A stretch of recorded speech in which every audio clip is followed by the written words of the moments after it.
Welcome to the New York Institute for the Humanities podcast. I'm Robert Boynton.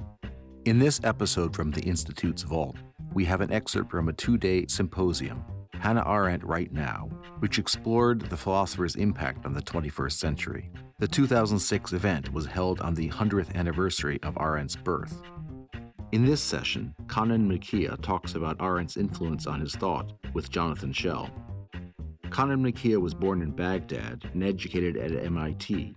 His book, Republic of Fear, The Politics of Modern Iraq, was published in 1989. Makiya was a proponent of the 2003 invasion of Iraq. Schell, who died in 2014, was a writer for The New Yorker and The Nation magazines. His 1967 book, The Village of Ben Suc, chronicled the devastation of a South Vietnamese village by American forces. Well, thank you very much, Ren, and hello, Jonathan. Sorry I can't see you both. I have such a personal relation to Hannah Arendt. She meant so much to me, while never ever having met her in my life, of course. But she meant so much to me intellectually. She was there in the shape of her books at a very transforming moment and a very important moment in my life, basically what I am today, all sorts of different ways, politically and intellectually, truly has its origins in the effect that her work had on me. I stumbled upon Arendt with absolutely no background or introduction, having not read a thing about her, even, or heard about her, in, of all places, the Swiss Cottage Library in the Swiss Cottage district of London. The year was 1981. The Middle East was, as usual, you might say, falling apart. The Iranian Islamic Revolution had just happened. Lebanon was in the midst of sectarian civil war. And Iraq and Iran had just begun, or at the initiation of Iraq, a massive war that was to last 8 years, and it's probably one of the most destructive wars of that part of the world, which of course has seen many, many wars. This was the context in which I was in, and add to that strange stories were beginning to come out of Iraq through friends and family, basically, and colleagues. Stories, really horrible, terrible, remarkable things that I could not situate in my mind theoretically. I didn't have a place for them analytically. I didn't know where they belonged. They seemed sort of beyond the pale and coming out of some territory that I simply didn't understand. Now, I had spent the previous 10, 12 years immersed, as much of my generation had post-67, in what you might call Arab-Israeli politics. The 1967 war had been absolutely decisive on me, and I attached myself to the rising banner of the Palestinian movements, various movements, and in particular the Marxist ones. And I very quickly developed a Marxist view of the world, heavily steeped in everything Marx wrote, Lenin and Trotsky also. And it was precisely that background that all of a sudden had me adrift against the backdrop of, as I said, sectarian civil war in Lebanon, Islamic revolution. I mean, what did that mean in Marxist categories coming out of Iran? And then my own country of origin at war with this other country that had just had a genuine revolution after all. And being a Marxist and being revolutionaries, as so many young men of my generation were, revolutions were always good things. So I came to Arendt at a time when, you might say, the old tools of thinking about politics were, in my own mind, no longer working. They weren't delivering the goods. Certainly they were not providing me with satisfactory answers. But I had no others. I had absolutely no other way of thinking about these grand, big issues that were tearing the Middle East apart. I had to shamefully, rather shameful thing to have to say, but admit that I stumbled upon her first book, The Origins of Totalitarianism, in a condition of truly awful ignorance about any kind of thinking about politics that was not Marxist or nationalist or socialist in one form or another, or various mixtures of those three categories. I had, for instance, not read John Stuart Mill or Montesquieu or Montaigne or Erasmus. I had no foundation in the classics of Plato, Aristotle, and so on. And other than, of course, what I had gleaned secondhand through various Marxist writers. So this kind of, it's in that woeful state of general political education that you suddenly come across somebody like Arendt, who takes the entire corpus of European political thought, Greek and ancient Greek political thought, just totally for granted in everything she writes. And I had, as I said, real political dilemmas, which were not resolved and which I needed to make sense of.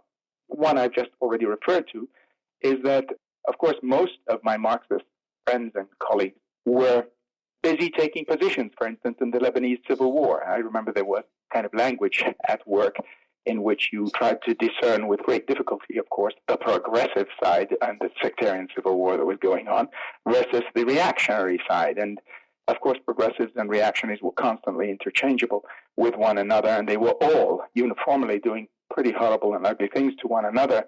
And the words seemed like a real stretch of the imagination, because progressive in the Marxist terminology was some sort of long, big historical process which would emerge in a better society, however awful or however many murders along the line that the so-called progressive side might be perpetrating. And this was beginning to become very difficult for me to handle. Similarly, this idea that there was a revolution, and, Marxists supported revolutions. We were revolutionaries, after all, going on in Iran. And yet how could you, when every instinct in my body at the same time was crying out that this was no revolution of the working class with a progressive agenda in mind, that this was going to come to no good at all. And this was actually, in some very genuine sense, an Islamic revolution. How can you combine those two words, Islam and revolution? And how could a revolution be a backward thing? Well, it was Arendt who made it possible. And by the way, Arendt was a great supporter of what she called insurrectionary or revolutionary moments of true political action when people came out on the street. But it was precisely her way of thinking that gave me a way of understanding how a revolution could be a good thing or it could be a very bad thing. All of a sudden, reading her, I think, and this is, I'm sort of distilling the essence of what I got out of her. I will get more concrete a little bit later on. But in a very fundamental way, it turns out nothing about her that's important or that's lasting is about prescriptions in politics, things that are always one way or another, always right, wrong, the working class, the ruling class, so on and so forth. Above all, she's about how to think about these issues, constantly seeing them in their peculiar way of metamorphosing from one thing to another. And that was the true revelation, the true discovery in Arendt. But to get back to those stories that were coming out of Iraq, which I mentioned earlier, and let me take sort of one dimension of them again, the issue of violence. Now, violence for a Marxist is usually always a means to an end. So revolutions, for instance, engage in violence, but that's generally okay because in sort of a bright dawn is over the horizon, and all of that is going to be something in the past in due course. But the remarkable thing about what she does in, for instance, a book like The Origins of Totalitarianism, she tells you what happens when violence, which, true, begins as a means to an end, suddenly becomes the end of a certain kind of politics in and of itself.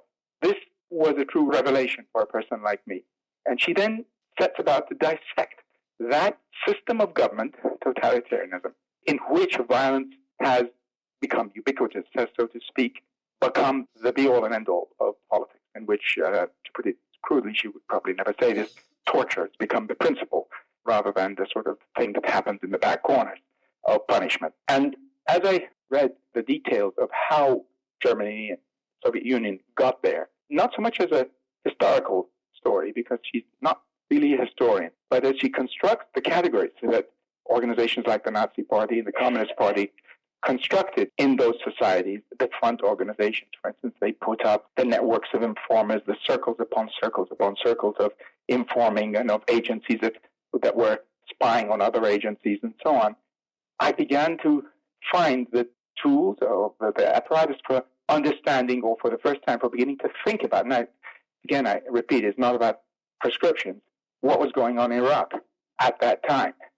I don't think Hannah Arendt has ever thought about the Middle East or written a word about the Arab world.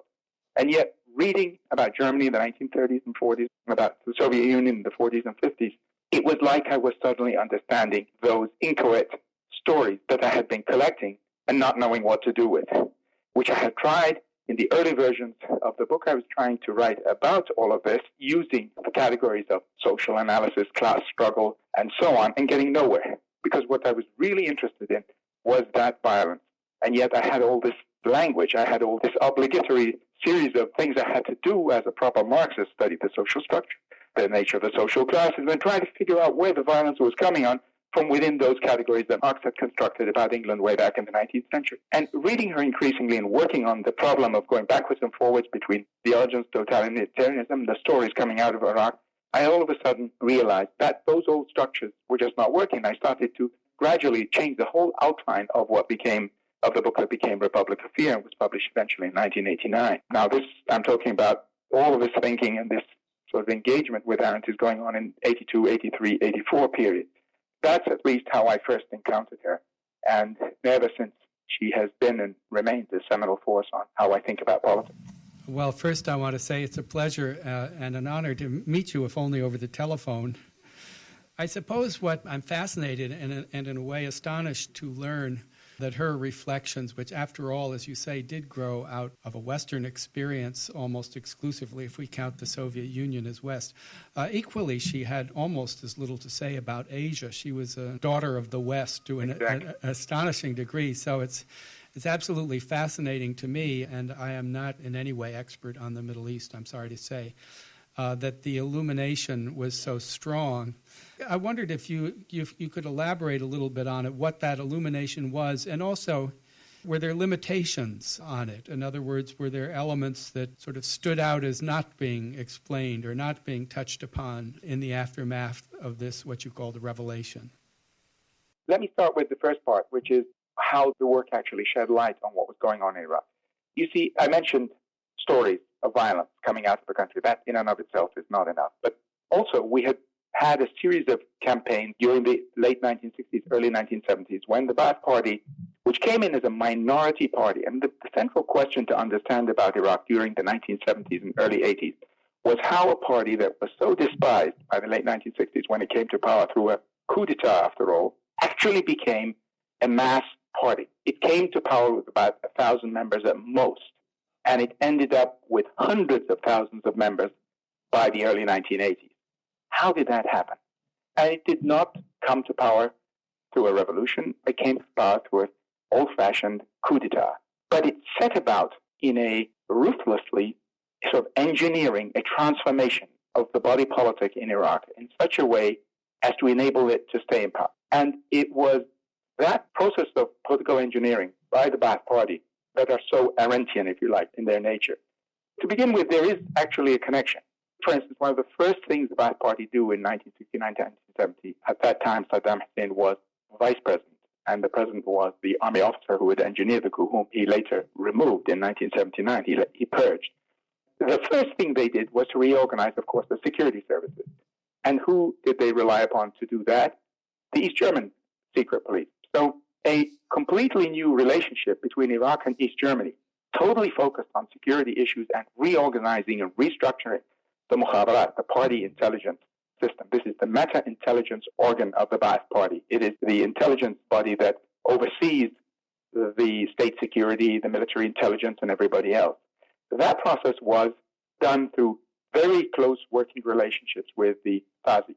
They begin, for instance, by purging top army officers. Then they keep purging slowly. Then they insert junior officers and soldiers as informers who are party members and Mukhabarat members into the army. Very soon, within a handful of years, you're beginning to have an army which was the force, the political force of Iraq all through the 1960s, turning into a creature of the party rather than something that was independent, that had an esprit de corps of its own and could do something like engineering coups. At the same time, they created all sorts of front organizations, trade unions, or took them over, student associations, lawyers' unions, etc., and began to exclude others from being in them. The way they would work the exclusion, since they were unpopular at the start, was to make alliances with one part, for instance, the Communist Party, crush the Kurds. Once they had decisively crushed the Kurds, because of the various carrots they had given to the communists, they would turn against the communists. And this process went on from 1968 to 1977 until, by about mid-1970s, there was no longer an organized opposition of any weight left in Iraq. The funny thing that then happened is you would think that the excuse for the violence would now, having gone, since real opposition to the regime was non-existent virtually. The Kurds had been crushed out of 1974-75 war against them, And the communists were booted out, kicked out after they had been brought into the government, and ruthlessly picked up, bodies cropping up all up in the Tigris and so on and so forth. And they were now wiped out as a force and running away to Syria and other countries as exiles. You would think at this point the violence would diminish because the so-called reasons for it had gone. But the very opposite happened. It escalates. All of a sudden, the means of violence, to get back to that old conundrum, have become an end in themselves. They grow exponentially.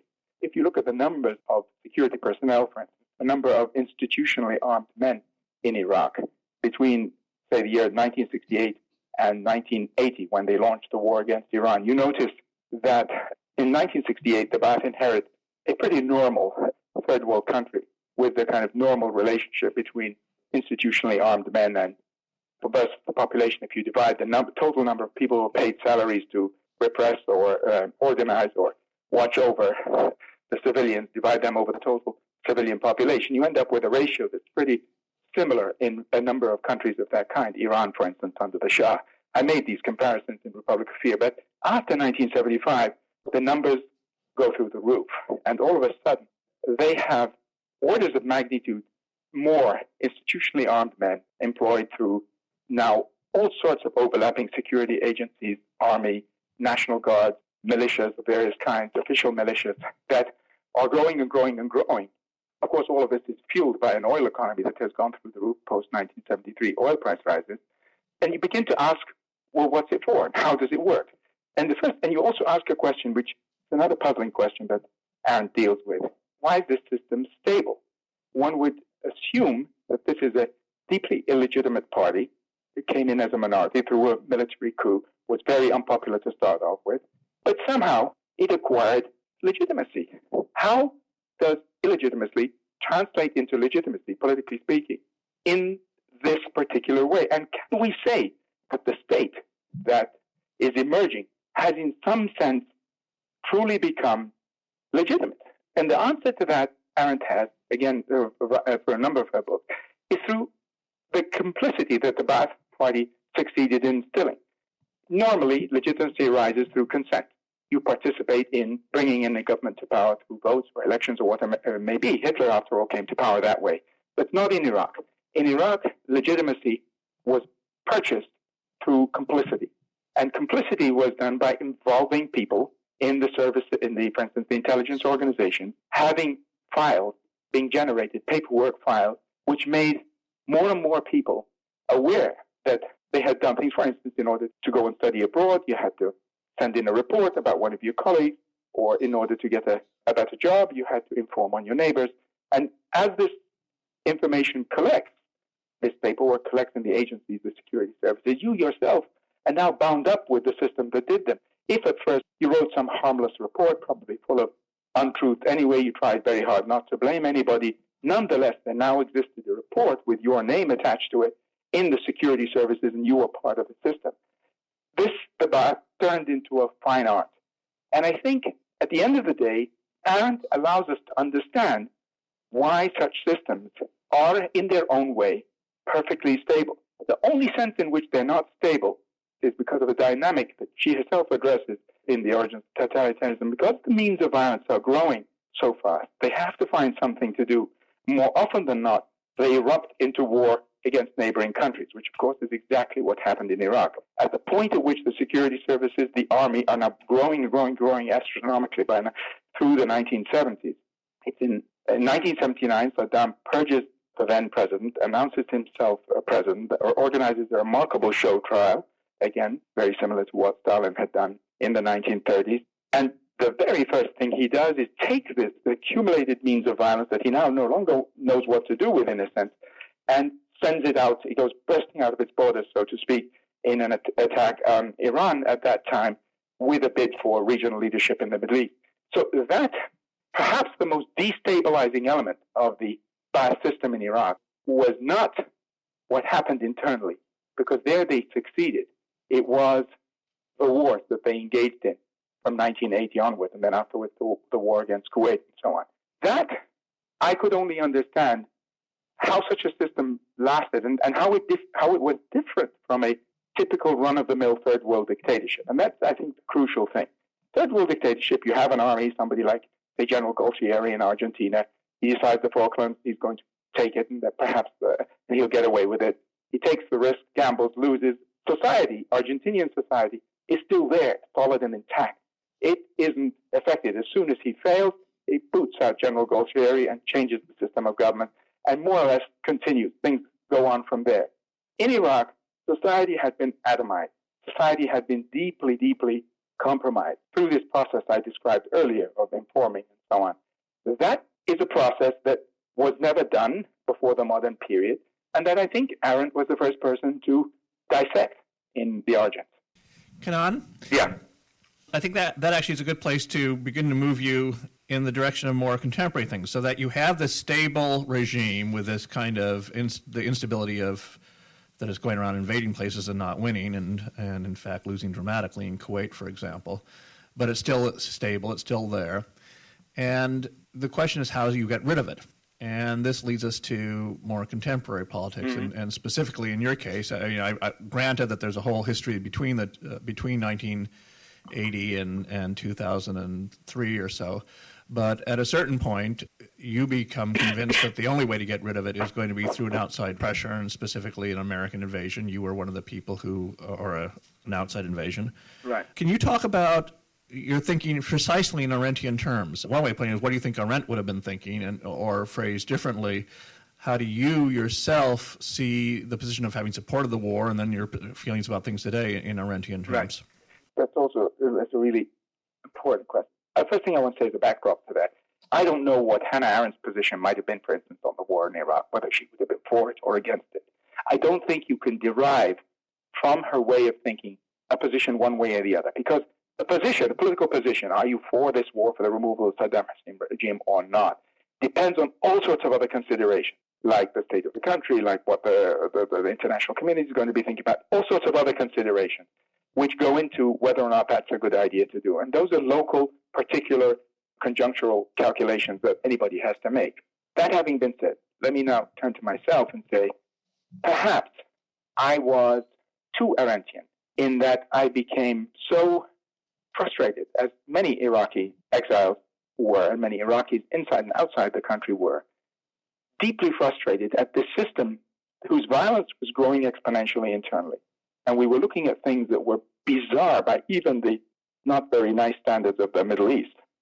We were looking at grotesque forms of barbaric behavior, genocide of the Kurds, forms of punishment that were truly mind-bogglingly awful, and a kind of a constant growth and escalation in the cruelty of the relation of the state to its citizenry all through the 8 years of the Iraq-Iran war and so on. And bodies just accumulating through wars at a remarkable rate. We were looking at all of this and tearing our hair out, so to speak, wondering what could change this.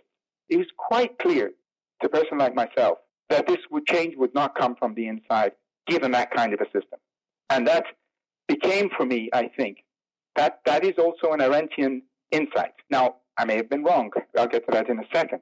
But the sense that it was hopeless, that it was desperate, that Iraq was not going to be able to change from within, simply because the state was just too gargantuan, completely unbound by any form of moral sort of limitation upon the kind of violence it would use. Take even the Shah of Iran, a very autocratic dictatorial regime with a very famous secret police and so on.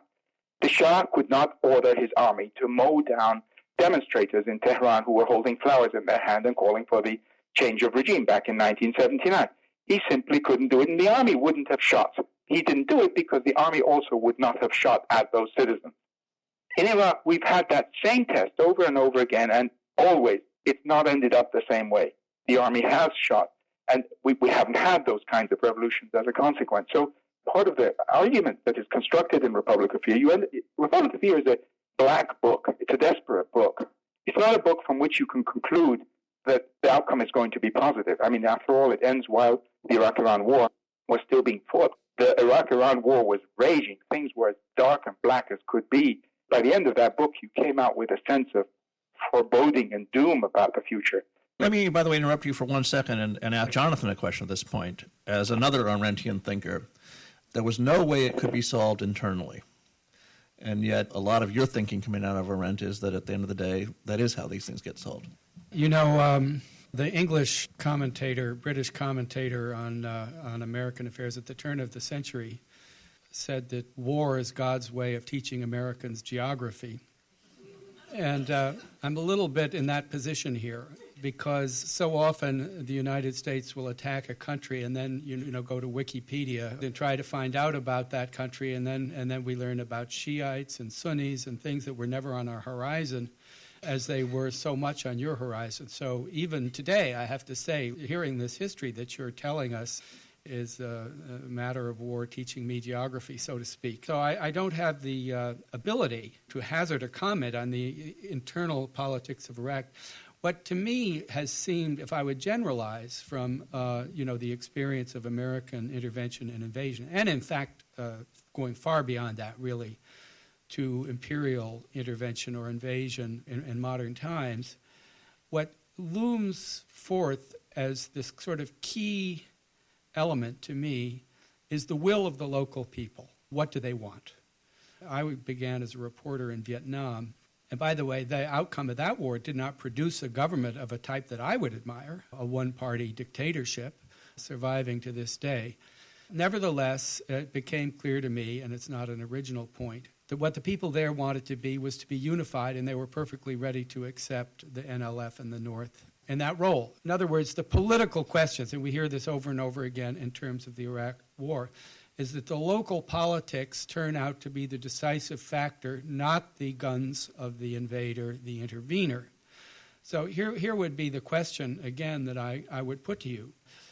You describe a situation, and it certainly is a highly Arendtian one, I must say, especially when you comment that the violence actually increased once full control. I remember she speaks of that in the totalitarian context, especially the Stalinist, and I remember her explanation is that, now that the human will has been subjugated, pure ideology can take over. So the forces of history can start to act, and then that's when whole classes of people are sent to their doom and so forth. But here's my basic question. Was there such a thing as an underlying disposition of the people of Iraq that could reveal itself once the totalitarian lid was lifted? Now, in the case of the Soviet Union and the so-called satellite countries, as we used to call them, there was such a will, and we did see it emerge. We were speaking of the Solidarity movement in Poland and so forth, and they sort of went to the closed door and got sort of liberal democracy off the rack and put that suit on, and they have it to this day. Because to me, not only explanation of what happened under Saddam, which you've been addressing, but also what's happened in the years since the invasion and what will happen in the future is going to depend on the will of the Iraqi people, or maybe I should say wills, and I have to ask the question, is there an Iraqi people, or was it more like Yugoslavia when it broke up and they just didn't consider themselves to be one people and went to war to claim one piece of territory or another? Jonathan, I am really almost totally in agreement with the points that you just made, but I'm going to complicate the issue a bit. I'm going to answer your question directly about a will of the Iraqi people. Well, let me begin there, actually. During the peak of the dictatorship, when that violence, as Arendt would have said, has just completely dominated, taken over, the one thing that doesn't exist, because it doesn't have a way to exist, is some form of expression of that will, political will I'm talking about. What does exist, but it also doesn't have political expression, is absolute hatred of the system that's generating the violence. Everybody, in other words, is against the totalitarian system, but they don't yet have any system or anything to put in its place. A comment I need to make here. Arendt herself made a very important series of distinctions. The pure kind of totalitarian state she talks about actually exists in very short periods of time. I mean, in the Soviet Union, for instance, she talks of two moments. One immediately after World War II, during the repression and the doctor's trial and all that kind of thing, the height of the repression right after World War II, and during the 30s and 40s. By the time of Khrushchev, the state that Arendt described in Origins of Totalitarianism was already coming apart, and certainly by the time of Brezhnev and much later on and so on. So the Soviet Union has some 30 or 40 years distance from the totalitarian state that Arendt described before Gorbachev and all the rest of it starts to happen. Hitler, of course, was removed by way of an external war. So the analogy here with Iraq is present, and that's actually one of the reasons I used it at the time. But I want to get to another sort of strange paradox. Iraq, at the time of the 2003 war, was no longer an Arendtian totalitarian state, because that had begun to be dismantled in 1991. A totalitarian state, I think it is accurate in strictly Arendtian terms to describe the vast state of Iraq as becoming totalitarian by about mid-1975 and lasting right the way through to the first Gulf War. But the first Gulf War does something very fundamental. It destroys the power of that state, its ability to project its power externally, certainly. It frees 20% of the country, which the Kurds now control, and they run an autonomous region by themselves. And there are huge no-go areas in the south. All of a sudden, that system of totalitarian control is starting to fall apart. On top of that, the whole world has joined in putting sanctions on this already crippled body politic. And we end up with a situation that is most un-Arendtian from 1991 to 2003. So what is going on during this period? Well, it's very interesting. The totalizing Saddam Hussein, who spoke of the unification of the Arab world, who led one war to occupy and actually did annex Kuwait, and then another war previously to that, a war against Iran, and so on and so forth. The person who was uncomfortable inside the boundaries of Iraq, who had exactly what you described, that pure ideology taking over and leading to one insane war after another insane one that ultimately brought about his downfall. That same Saddam Hussein who couched all of this, his pure ideology, so to speak, was pan-Arabism, now turned into, much like Milosevic before him, from a communist to a Serb nationalist. Saddam Hussein turned from an Arab nationalist to a Sunni sectarian ruler who uses sectarian divisions in Iraq from 1991 onwards to rule. And a totalitarian state, in the classic sense of the word, increasingly turns into a criminal state. It's run basically by mafias operating through the black market, profiteering from the sanctions and working through the sanctions and so on and so forth. The country is disintegrating. The institutions that were model institutions, model repressive institutions, model educational institutions, model health institutions. I mean, he used to frog march everybody to education and literacy classes, and that's why UNESCO gave him the award in 1977 for country that had done the most to make literate the people of Iraq. He electrified every village. He ran roads through everywhere. That all went away. That kind of state suddenly turned into essentially a bunch of criminal thugs who were profiteering large sums of money and getting it out of the country in any way possible. And that's the state that the United States toppled in 2003.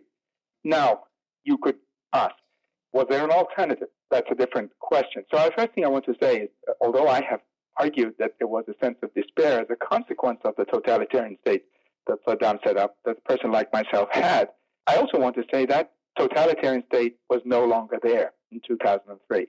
And a criminal state was removed by the United States military action in March and April. It turns out, paradoxically, that there was virtually no state at all. Criminal, totalitarian, authoritarian, military, or whatever you want.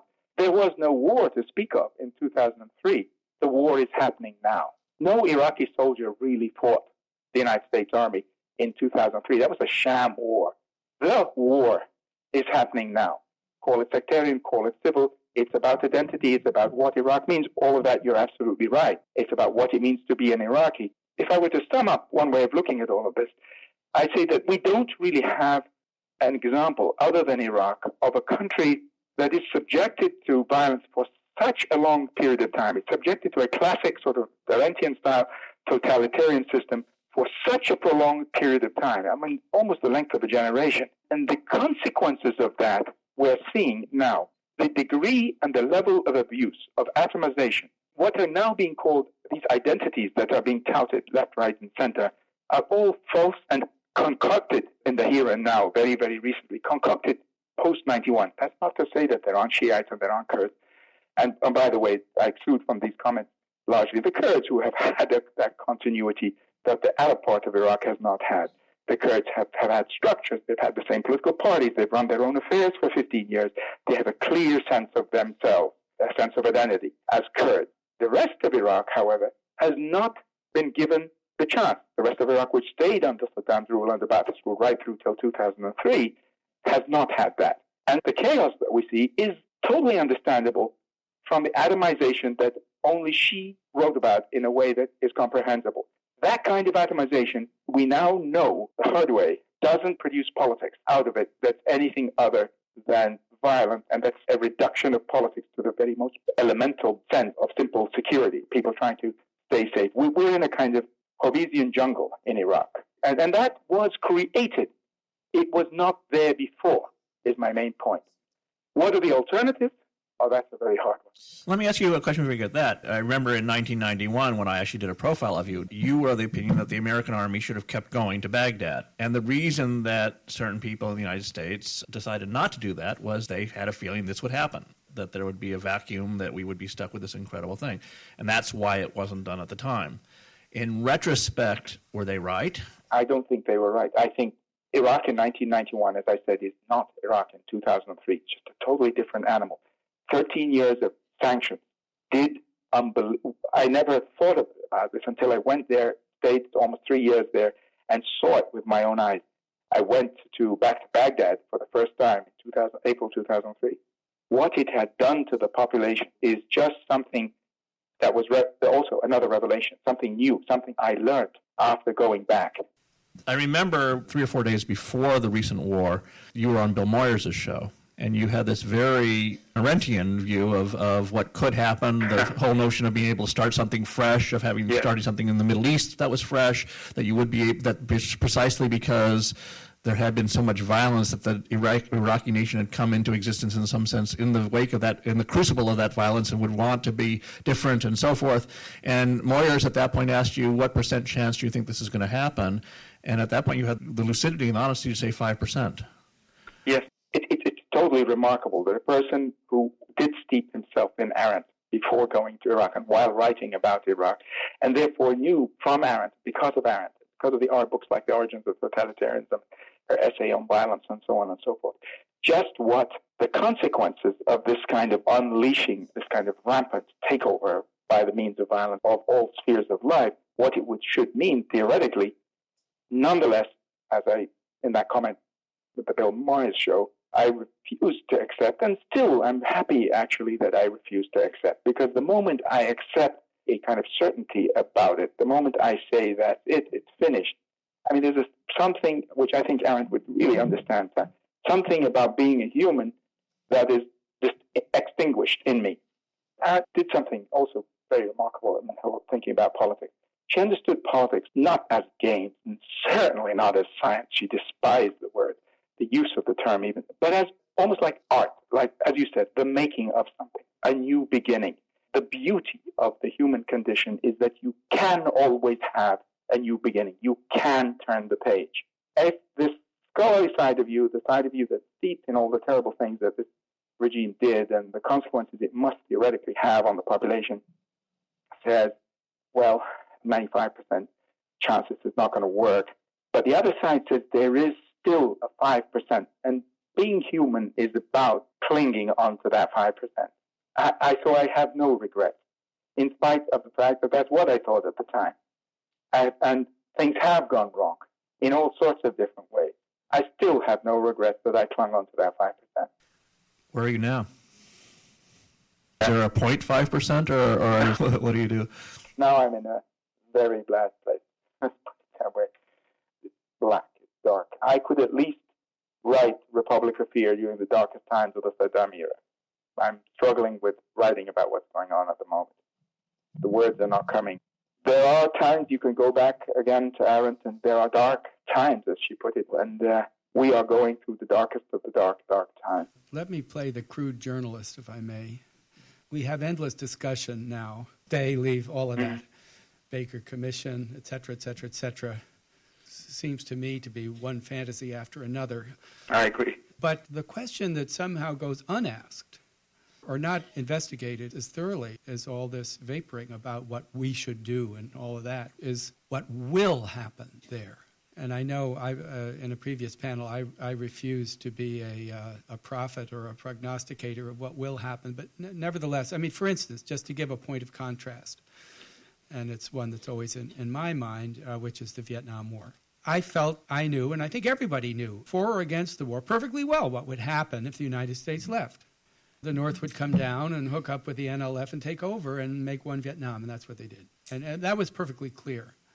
But we have no NLF. It strikes me that one of the crazier aspects of the situation is that the so-called insurgency has no political voice. Exactly. They're just pure bombs in the marketplace, that's their voice. Well, that's a downright weird situation. I'm just wondering what the play of forces tends towards. I mean, for instance, it's occurred to me to wonder if there's a civil war, someone can win a civil war. That's increasingly how some people are calculating inside Iraq. Shiites are starting to calculate, we've got the numbers, we can win this. And then we hear that maybe it's going to be like the Congo with 5 or 6 outside powers kind of intervening in different subtle and unsubtle ways. And it's going to be a regional civil war. And I have no way to judge that. But I wonder what you think the outlook about what might actually happen as opposed to what Jim Baker is going to say. Well, I'm going to be cautious here. So can I use a tired metaphor to try to sort of at least address the issue. I think of Iraq as a country that in 2003 had its Pandora box opened by external action. And we, that is the dreamers and the idealists, the 5%ers like myself, had hoped that there would be an artful management of the furies that had been bottled up inside that Pandora's box. Well, it turns out if you couple the American mistakes with Iraqi ones, and by the way, the Iraqi ones are bigger than the American ones. That's the whole other story we don't have time for. But quite frankly, I mean, it's right that you should criticize your government for its mistakes, but our mistakes, those done by the new political elite created by this 2003, are in the end far more important to the failure that has taken place. That artful management, which was possible, theoretically possible, that was the 5% I was betting on, that wasn't there. So what we have now is those furies unleashed, battling it out with each other. And that's exactly what Iraq is, a cauldron of seething furies, which are warring against one another. There are nuances, no predictions. I cannot say that I know how it will end up. But precisely because the leaderships that have emerged post-2003 are themselves beginning to realize that there is no management of this anymore, they are starting to hunker down for the big fight. And it will be very, very ugly. What are you saying these days about whether the United States should get out? Getting out simply means sticking a match to the tinderbox and just watching it go up. So do you stick the match now by getting out, or do you still hope that there might be other forms? I certainly think that this business of talking to Syria and Iran is just utter foolishness. But I totally understand the predicament that the U.S. is in. But it's very hard for me, as an Iraqi, to say, pull out and let hundreds of thousands of people die. I want to ask you, Jonathan, this, and ask you, Kanan, how would Hannah Arendt parse that particular question, whether the United States should, in this situation, pull out? Were she to adopt an American point of view, she would say pull out. Were she to adopt a larger, human, let's say, universal sort of point of view, I don't know what she would say. I've said previously that I don't believe in ventriloquizing the dead. If I put on my Hannah Arendt thinking cap, first I'd say that unquestionably she would not think like an American. She would think like a universal human being. That much I think we can deduce, yes, or even see written in the, not between the lines, but in the lines of what she has to say. We had what to me was a wonderful discussion with Elizabeth Young Brule and Ren and I. One of the themes of it was certainly that positive political change does come exactly from the 5% chance that the miracle will occur, what she actually calls the miracle of the new beginning. My own feeling from the start was that miracle could not be brought in from without, or even precipitated from without by the American invasion. So I don't know what she would think, but my feeling is that we don't have anything to contribute there. And that the horrible truth is that it's one disaster or another at one time or another, and I would prefer it to be earlier and, as I would hope, lesser than later and bigger. That would be my judgment, but I don't represent it as Hannah Arendt's view. This podcast was brought to you by the New York Institute for the Humanities and the Arthur L. Carter Journalism Institute. You can find us on Stitcher, iTunes, and anywhere else you get your podcasts. For more information, visit us at nyihumanities.org.